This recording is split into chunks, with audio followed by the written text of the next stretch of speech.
vamos falar dessa maravilhosa ave que é o avestruz, né? O avestruz, segundo os estudiosos, há 20 milhões de anos, o seu predecessor habitava entre o oeste da Espanha, através do noroeste do Mediterrâneo até a China. Há cerca de 1 milhão de anos atrás é que o avestruz migrou para a África. Isso há pinturas em pedras que comprovam tal afirmação, né? Segundo os estudiosos da área. É uma ave maravilhosa, gigante, né? Gigantesca, que vive em nosso meio até os dias de hoje. É incrível, né? Esse que está vindo aí é o macho, muito imponente, né? O avestruz é a maior ave existente na natureza, né? Ele se adapta com facilidade do deserto até a neve, principalmente em áreas desérticas, áridas ou semiáridas, né? São aves que pertencem ao grupo ratitas. A palavra ratita vem do latim, né? Que significa rate ou jangada. O externo sem quilha, que é o peito da ave, e sem musculatura peitoral, impede essa grande ave de voar. É por isso que chama de ratita ou jangada, né? Jangada trata-se de uma embarcação de madeira que é muito utilizada aqui no Nordeste por pescadores. Quem teve a oportunidade de ir ao litoral nordestino viu essas embarcações no mar, onde os pescadores a utilizam até hoje, né? As ratitas, quanto à quilha, essa quilha que ele fala que ele não tem, o externo não tem quilha. Quilha é a parte do peitoral da ave, dos galináceos, por exemplo. A galinha, ela tem, você observe que a galinha ela tem aquele peito em forma de quilha. É como se fosse a espinha dorsal de uma embarcação, né? É uma peça forte, ela é feita em madeira, no caso, para vocês terem uma ideia, comparando com essa peça de uma embarcação, né? Na embarcação se estende da proa à popa, né? Para quem entende de embarcações, na parte inferior da nave há essa quilha. Então é semelhante à quilha do peito das aves, né? Da galinha, por exemplo. O que o nosso avestruz e demais aves do grupo ratitas estão desprovidas, que é no caso do emu, né, do casuá, e do avestruz e da ema, da nossa ema. As ratitas ainda hoje, como eu falei, são encontradas na natureza, sendo que o avestruz é na África, o emu e o casuá na Austrália, e a ema aqui na América do Sul. A ema nós temos aqui no nosso Nordeste, aqui em Pernambuco, de onde eu sou oriundo, onde eu resido, onde fica o nosso criatório. Nós temos a ema no nosso sertão pernambucano também, criadas soltas, né, livres na natureza. E aqueles, apesar de ser proibida a caça, né, nós percebemos a predação nos ovos ou até nos animais para consumo humano. Tanto os animais quanto os ovos para chocar, né? E isso não pode acontecer, mas acontece, infelizmente, né? Na Austrália tem o emu e o casuá, só que o emu é muito dócil. Eu também sou criador de emus, né? São aves docílimas, né? Elas são não tenho palavras para expressar a docilidade dessa ave. Já o casuá não, o casuá é muito perigoso. Na Austrália já teve problema de ataques dessas aves com morte de pessoas. Ela tem um chute muito forte que pode estilhaçar ossos, pode perfurar. Ela tem uma unha muito poderosa, né? E que mata, dependendo do local que atinge o ser humano. Em meados da década de 1960, o African Black, ele era criado na África do Sul, nas chamadas fazendas de avestruz, onde ele foi domesticado. Ele foi domesticado no sul da África há mais de 100 anos, por causa de quê? De suas plumas. Suas plumas são muito valiosas até os dias de hoje. E desde a década de 1980, a criação de avestruz em fazendas, né, domesticadas, tem crescido em vários países. Em razão não só da colheita de plumas, como também pela sua carne e o seu couro. A carne é uma carne muito saborosa, tenra, né, semelhante à carne bovina. E o couro só perde para o couro do crocodilo. É bem caro o couro, muito superior ao couro bovino.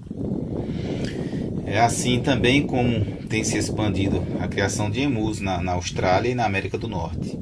Isso, quando eu digo a criação de emu, a criação em fazendas, domesticados, onde está vindo aí o avestruz macho, como podem observar.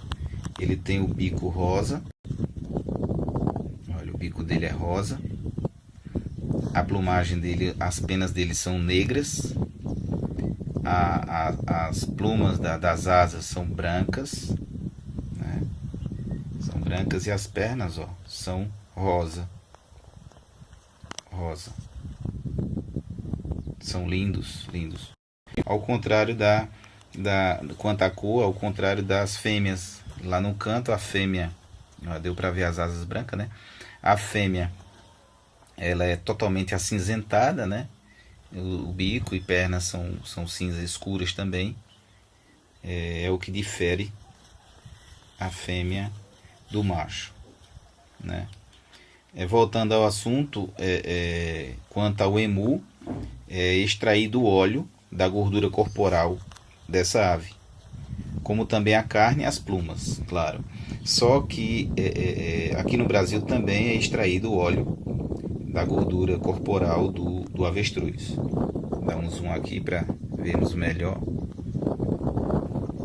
A ema, ela tem sido criada em fazendas na América do Norte e também na América do Sul, a nossa ema.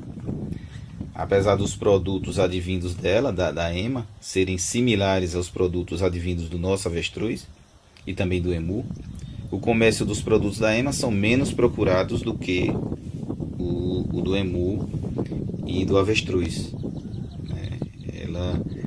O comércio dela é mais fraco, entendeu?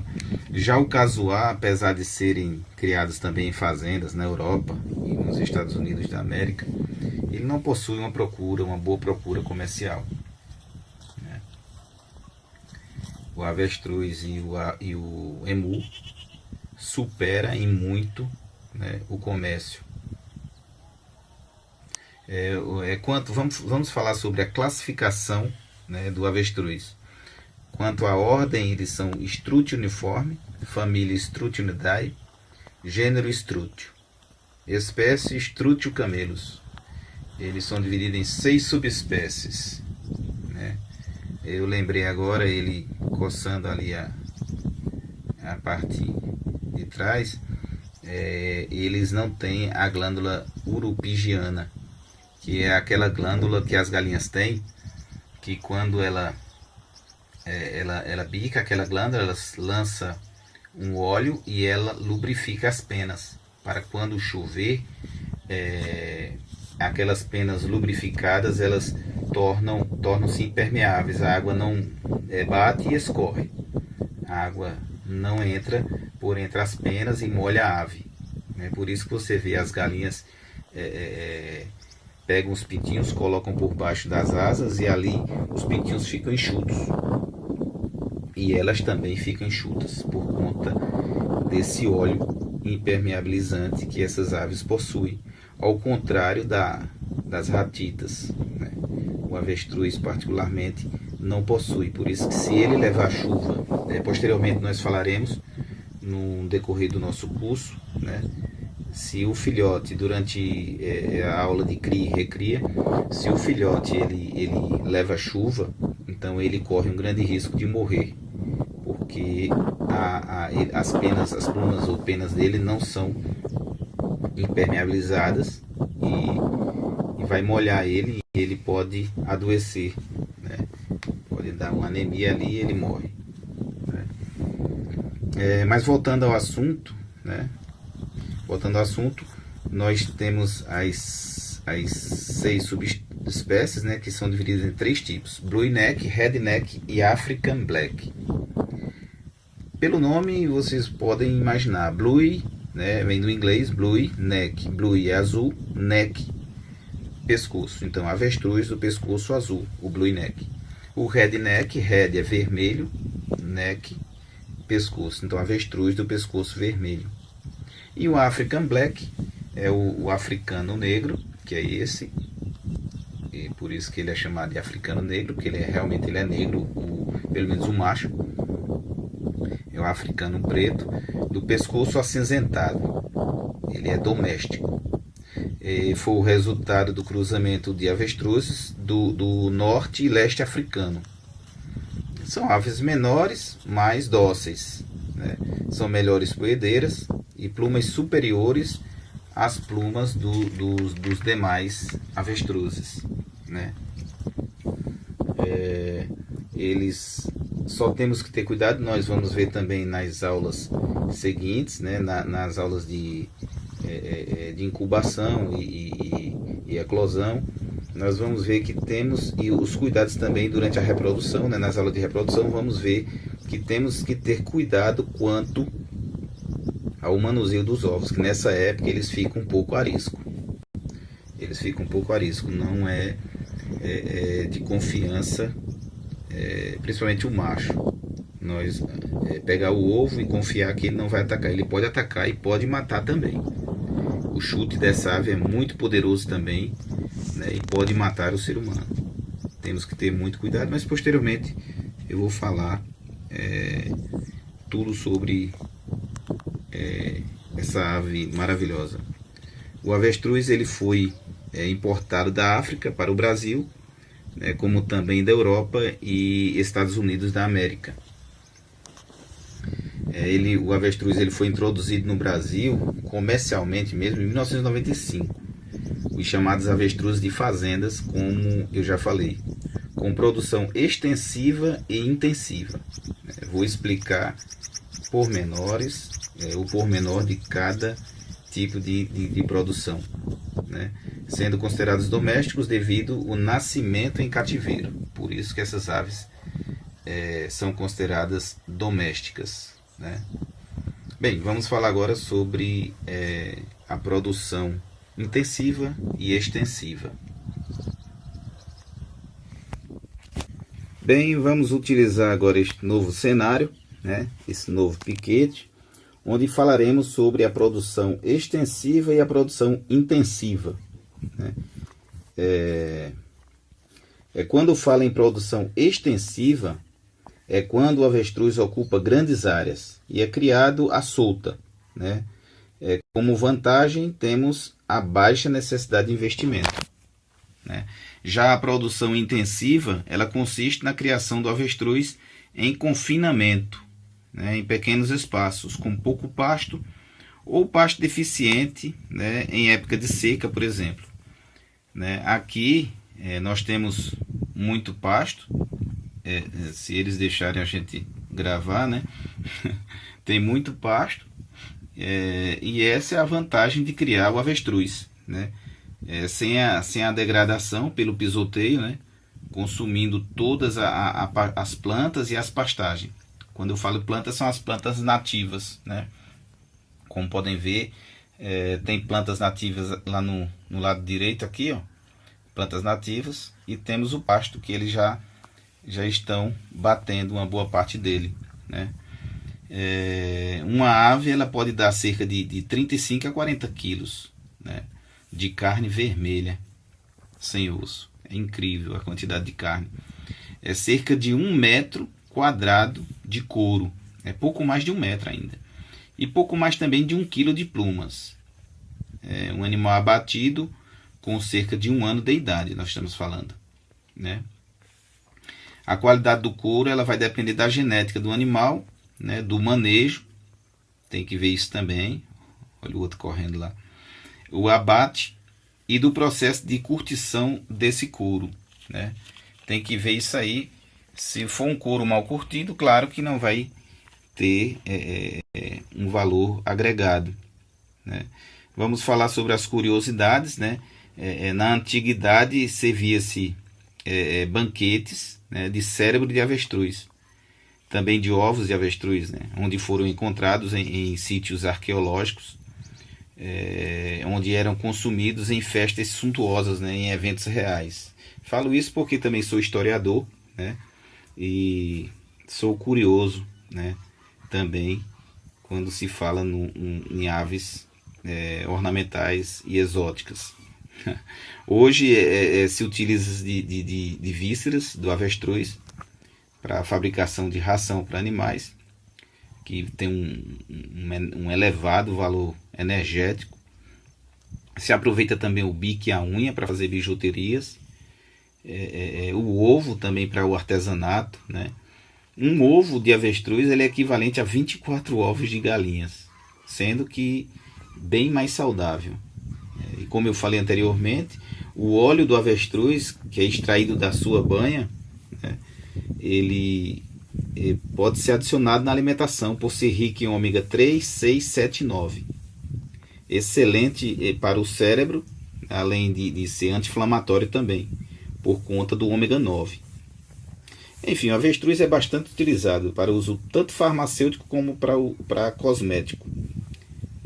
Quando falo cosméticos, na fabricação de creme, shampoos, hidratantes, gel, né, etc. São muitas utilidades que tem essa ave, principalmente a sua gordura animal, né? Para a garantia de uma qualidade também deve-se observar se o produto ele possui o CIF, que é o selo de inspeção federal que é dado pela fiscalização do Ministério da Agricultura. Sem esse selo, não aconselho comprar produtos oriundos ou que se dizem oriundos dessa ave, entendeu? O avestruz é uma ave 100% aproveitável, né? Você pode ver que se aproveita tudo. Se tiver quem compre essa matéria-prima, claro, né? Não é nem todos os estados brasileiros que tem esse pessoal que compra, né? Compra todo esse material. A criação de avestruz ela necessita de um certo investimento, né? Com pastagens, como podem ver aqui, ó. Aquela árvore ali é um cajueiro, né? Que é para servir de abrigo para eles também, né? Pastagem, terra para instalação de piquetes também, obras. Você para ter um piquete desse você gasta, você tem um certo tem que ter um certo investimento. Olha, não pode ver uma galinha invadir o território dele, né? É bronca. Mas voltando ao assunto, tem que ter uma coberta para ele, para brigar contra o sol excessivo, também contra as intempéries, né? Baias, quando eles são novos, principalmente até os 3, 4 meses de idade, tem que ter um abrigo para eles. E equipamentos como coxos, né? Posteriormente eu vou mostrar os coxos que fica no outro piquete. Nesse piquete ainda vou instalar, que é um piquete novo, né? Coxo para quê? Para água, para ração. Tem que ter salas, né? Para depósito de ração, material para o manejo, enfim. Farmácia, né? Que é para guardar o material de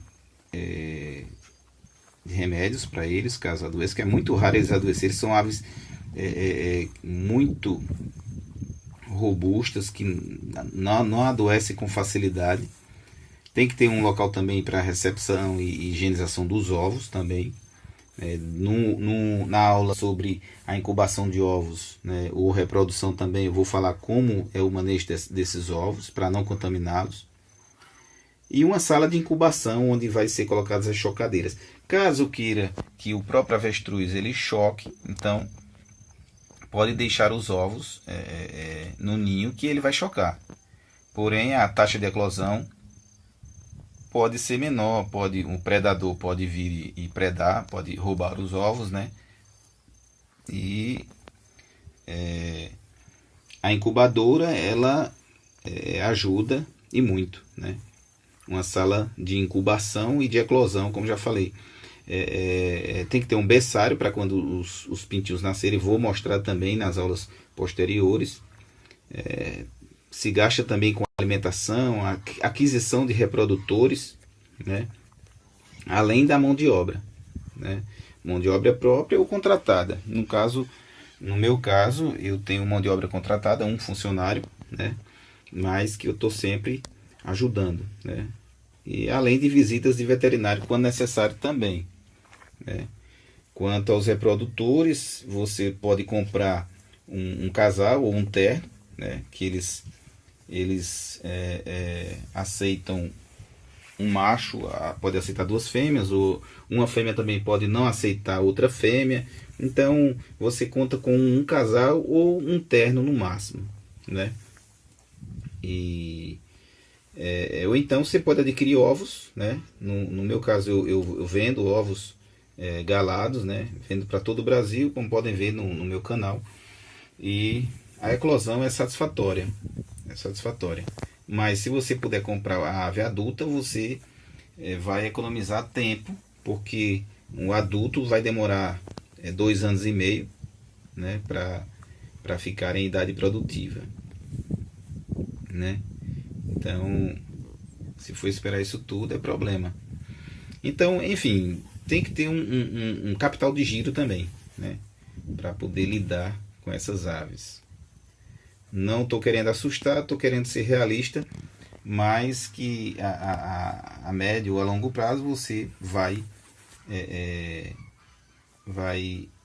desenrolando bem o seu criatório, o seu plantel, e quando menos espera, está tudo bem alicerçado, né? A falta de experiência com a agropecuária, somado ao enorme custo para a produção do avestruz, como também a falta de mercado consumidor para a carne do avestruz, além do preço também superior ao da carne bovina, foi a causa da crise na produção do avestruz nos Estados Unidos, né? Mas aos poucos isso está sendo deixado de lado, sendo esquecido, porque o avestruz, não sei para a produção de carne, né?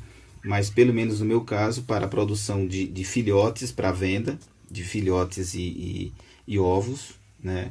Tá dando para fazer bons negócios, né? Então esse problema que teve no passado pode ser resumido em passado mesmo, pode ser deixado de lado, né? E o que vale é hoje, né? O que nós podemos fazer adquirindo aves ou ovos, né? Não podemos deixar que o passado venha influenciar negativamente os nossos negócios, né? Então, quanto ao dimorfismo sexual, eu já falei, né, que se nota com aproximadamente 1 ano de idade, a partir de 1 ano de idade, onde os machos eles apresentam as penas negras pelo corpo, as plumas brancas nas asas, né, nas pontas das asas, né. Já a fêmea ela possui a plumagem totalmente na cor cinza, como eu falei anteriormente. Só esqueci de falar sobre a idade que ele vai apresentar essas características, né? Só isso aí que eu esqueci. A partir de 1 ano, o macho. A fêmea vai ficar sempre daquela cor, né? A altura, vamos falar sobre as principais características, né? Já que estamos falando sobre o dimorfismo. As principais características do avestruz, além do dimorfismo, a altura, né? Uma ave adulta ela pode ficar entre 2,20 a 2,50, embora algumas aves pode chegar até 2,80 e pesa entre 100 e 150 quilos, mais ou menos, de peso vivo, né? De peso vivo. São aves que vivem cerca de 70 anos, e a maturidade sexual, ou seja, as aves elas vão estar prontas para o acasalamento, né, para a reprodução. Os machos com cerca de 30 meses, ou seja, 2 anos e meio, e as fêmeas entre 20 e 24 meses de idade, ou seja, aproximadamente 2 anos de idade, né? Nunca perdem a fertilidade. Elas diminuem a partir dos 40 anos, né? Mas perder a fertilidade até hoje, apesar dos estudos serem escassos, mas sobre essa ave, mas não se sabe, não se tem ainda uma certeza de que elas perdem essa fertilidade a partir dos 40 anos de idade. A alimentação pode ser feita com rações comerciais, peletizadas, né, pasto à vontade e água potável, né? Quanto à ração, tem que se dar um cálcio, né? Eu fiz vídeos aí no meu canal onde eu mostro como fazer a ração, né? A ração com premix, soja, farelo de milho, de soja, de trigo, né? E depois eu vou passar também aqui no curso como se faz direitinho, e também com calcário calcítico, né? Que é muito bom para os ossos da ave, além do premix, que tem uma grande quantidade aí de minerais e vitaminas, né? A produção dos ovos dele é cerca de 30 a 50 ovos ao ano, uma produção muito boa, né? A literatura ela diz que é de março até setembro que a postura dessas aves, né, do avestruz. Porém, ela pode variar, né? Como você pode ver em nossos vídeos no canal, a postura ocorreu em outubro do ano passado, de 2019, e também em janeiro desse ano, de 2020. Ou seja, fugiu, né, do que diz a literatura, do que diz o que se estuda sobre o avestruz, né? O período de incubação é de 42 dias desses ovos, podendo nascer também no 43º dia, no 44º, né? Isso aqui eu vou falar também no decorrer do curso, onde o filhotinho já nasce com cerca de 25 centímetros de altura, com aproximadamente 1 quilo, né? 1 quilo. Inclusive eu fiz uma postagem de um vídeo pesando um filhote, onde deu quase 1 quilo, né? O crescimento mensal com até seus 6 meses de idade será de aproximadamente 25 a 30 centímetros ao mês, né? É interessante quanto ao abate dessa ave, quando está adulta, né? Será com cerca de 1 ano de idade, já pode abater, né? Onde teremos cerca de 35 a 40 quilos de carne sem osso, como já falei, de carne vermelha, pouco mais de 1 metro de couro, né? Onde é muito apreciado, né? Com mais de 1 ano de idade, esse couro é mais apreciado, cerca de 1 quilo de plumas, né? Como já falei. A pluma ela é muito utilizada nos carnavais do nosso país, né? Principalmente do nosso país.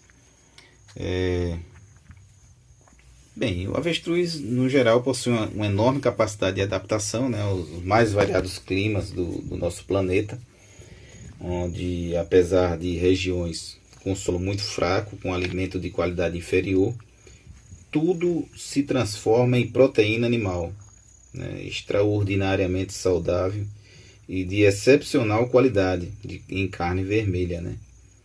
Ele come esse pasto fraco e nos presenteia com uma gama de produtos aí, né, com um valor bem agregado, né, superando, é claro, a bovinicultura, né? Ainda tem isso. Pois é, pessoal, nas próximas aulas nós vamos dar continuidade a tudo o que é concernente ao avestruz, e posteriormente falaremos também sobre a reprodução dessa ave, né, a alimentação, remédios, falaremos sobre a incubação, né, a eclosão, sobre a cria, recria e etc, né? Por hoje é só. Um grande abraço a todos vocês.